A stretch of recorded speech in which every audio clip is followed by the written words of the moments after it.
જય શ્રી કૃષ્ણ મિત્રો, સ્વાગત છે આપનું અમારી યુટ્યુબ ચેનલ વ્રત ભક્તિ ગાથામાં। આજે આપણે સાંભળીએ ધરો આઠમના વ્રતની કથા।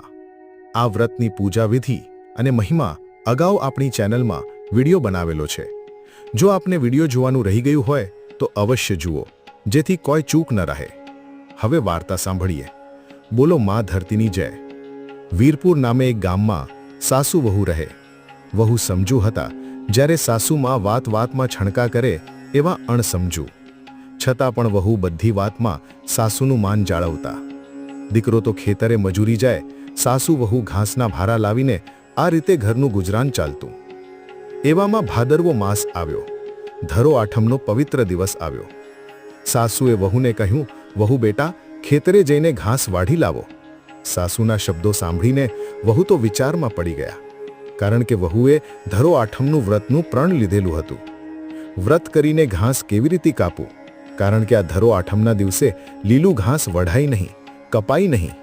ઘાસ વાળવાથી કે કાપવાથી મોટું પાપ લાગે છે। વહુ તો સાસુમાનો આદેશ સાંભળીને ચૂપચાપ ઊભી રહી। એટલે સાસુમાં ગુસ્સે થઈને કહેવા લાગ્યા, કેમ સાંભળતી નથી? વહુ, જાઓ અને ઘાસ કાપી લાવો। ત્યારે વહુ મનોમન દુઃખ અનુભવ કરતા ખેતરે જવા માટે તૈયાર થાય છે। સાસુમાં બારણું બંધ કરીને ઢોર લઈને ચરાવવા જાય છે। વહુ મનમાં તો મૂંઝાવા લાગ્યા અને સાસુમાને હિંમત કરીને ઘાસ વાળવાની ના પાડી। સાસુમાં આ સાંભળીને છણકો કરીને બોલ્યા, ઘાસ નહીં લાવીએ તો ઢોરને ખવડાવીશું શું? લાવ, હું એકલી જઈને લાવું। આમ કહીને સાસુમાં તો દાંતરડું લઈને ઘરમાંથી નીકળી પડ્યા। વહુ બિચારી શું કરે? લાચાર બનીને તે પણ છોકરાને ઘોડિયામાં સુવાડીને ધરોમાને પ્રાર્થના કરતે બોલી, હે માં ધરોમાં, મારા ફૂલ જેવા બાળકને રક્ષા કરજો। પછી વહુ તો સાસુમાની પાછળ પાછળ ચાલવા લાગી। થોડી વારમાં સાસુ વહુ ખેતરે પહોંચી ગયા। સાસુમાં તો દાંતરડું લઈને ઘાસ વાઢવા માંડ્યા, પરંતુ બિચારી વહુને ઘાસ વાળતા જીવ ચાલે નહીં।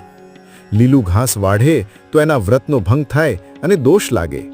તેથી વહુ લીલું ઘાસ છોડતી જાય અને સૂકું ઘાસ વાઢવા લાગી। આમ કરતા કરતા સાંજ પડી। સાસુ વહુ ઘાસના ભારા માથે મૂકીને ગામ તરફ આવ્યા। ગામના પાદરે સમાચાર મળે છે કે ઝટ જાઓ, તમારું ઘર તો ભડકે બળે છે। આ સાંભળીને સાસુ વહુના જીવ તાળવે ચોંટી ગયા। તે તો ઘાસના ભારા પાદરે ફેંકીને દોડતા દોડતા ઘેરે આવ્યા।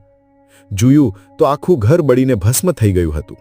સાસુમાં તો નીચે બેસીને પોક મૂકીને રડવા લાગ્યા। વહુ તો દોડતી દોડતી અડધા પડધા બળેલા બારણાને હડસેલીને અંદર ગઈ। જોયું તો ઘોડિયામાં બાળક તો હસતો રમતો હતો, અંગૂઠો ચૂસતો અને કિલકિલાટ કરતો હતો।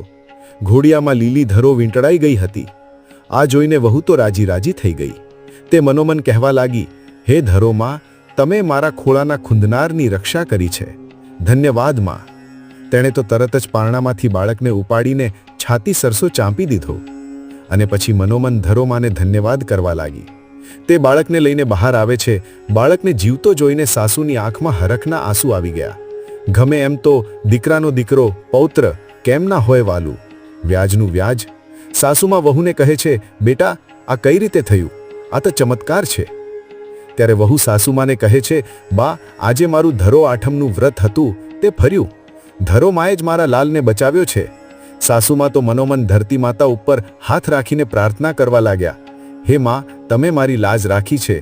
આજથી હું પણ ધરો આઠમનું વ્રત અવશ્ય કરીશ। પોતાની ભૂલ બદલ સાસુમાં ધરતી માતાની માફી માંગે છે। સાસુમાએ તે જ ક્ષણે ધરો વ્રત કરવાનો સંકલ્પ કરી લીધો। હે ધરો માં, હે ધરતી માતા, તમે જેવા વહુને ફળ્યા તેવા તમારું વ્રત કરનાર, આ કથા કહેનાર, કથા સાંભળનાર સૌને ફળજો। બોલો ધરતી માતાની જય। તો મિત્રો, આપણે સાંભળ્યું ધરો આઠમના વ્રતની કથા। મને આશા છે કે આપને આ વિડીયો જરૂર પસંદ આવ્યો હશે। તો ફરી મળીશું એક નવા વિડીયો સાથે। આભાર।